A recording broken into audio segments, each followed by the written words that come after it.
ანტიპატრიოტიზმი უნდა გაიგოს ჯერ შენთვის რა არის ანტიპატრიოტული, რა არის მიუღებელი როგორც პატრიოტისთვის და მერე უნდა გაასაზღვრო რა არის პატრიოტული.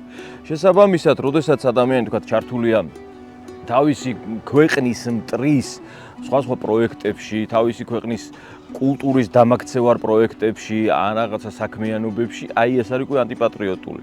აი უკვე როცა განსაზღვრავთ ამას, გადმოვდივარ და ვცდილობ რომ გავიგოთ პატრიოტიზმი რა არის. ადამიანი, რომელიც არის სავსე სიყვარულით და სინათლით, ეს არის პატრიოტი, თავისი ქვეყნის აი ამ ისტორიული მონაპოვრის მიმართ, ბრძოლით მოპოვებულის მიმართ, ანუ თავისი კულტურის, თავისი ხალხის და თავისი ტერიტორიის, თავის მიწა-წყლის მიმართ ეს არის პატრიოტი. ადამიანი უნდა აცნობიერებდეს, ანუ პრაქტიკულად ორიენტირებული უნდა იყოს, ანუ უნდა იცოდეს რა არის საჭირო, უნდა იცოდეს თავის ქვეყნის კულტურა, გეოგრაფია და ასე შემდეგ და უნდა აკეთებდეს ამას. თუ არ აკეთებს, ისევ და ისევ გადასდის აი ეს ინერტულ ფორმაში პატრიოტიზმის, ანუ გამოდის რაღაც Facebook-ი, რაღაც სოციალური ქსელების პატრიოტი და რეალურად, მე არ ვიცით ვის სამსახურში დგება. ყველაზე დიდი გამოწვევა, რაც ახლა ამჟამად გაგვაჩნია, ეს არის ისტორიული მტრების, დამპყრობლების გავლენის და აი ამ უამრავი საუკუნეების შედეგად ჩვენს საზოგადოებაში, ჩვენს სახელმწიფოში, მოსახლეობაში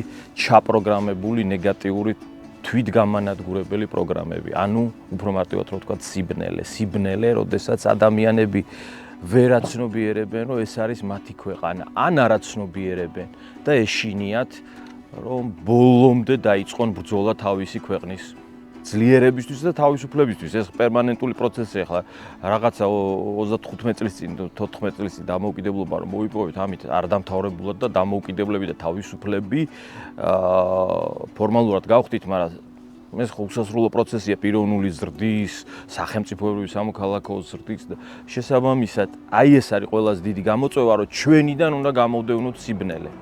სიბნელის გამოდევნის პროცესი არის ყველაზე რთული, რა თქმა უნდა, ყველა სახელმწიფოსთვის ყველაზე რთულია. ახალგაზრდებს ვურჩევდი, რომ მეტად პატრიოტულები იყვნენ და სიყვარული რომ გაეზარდოთ გულში თავისი ქვეყნის მიმართ. პირველი ეს არის გეოგრაფია, თავისი გეოარეალი უნდა შეისწავლონ. მეორე ეს არის ჩვენი ლიტერატურული, კულტურული, ფოლკლორული, მუსიკალური მემკვიდრეობის შესწავლით. და მესამე, რასაც ვურჩევდი, ეს არის ადამიანების მიმართ სიყვარული.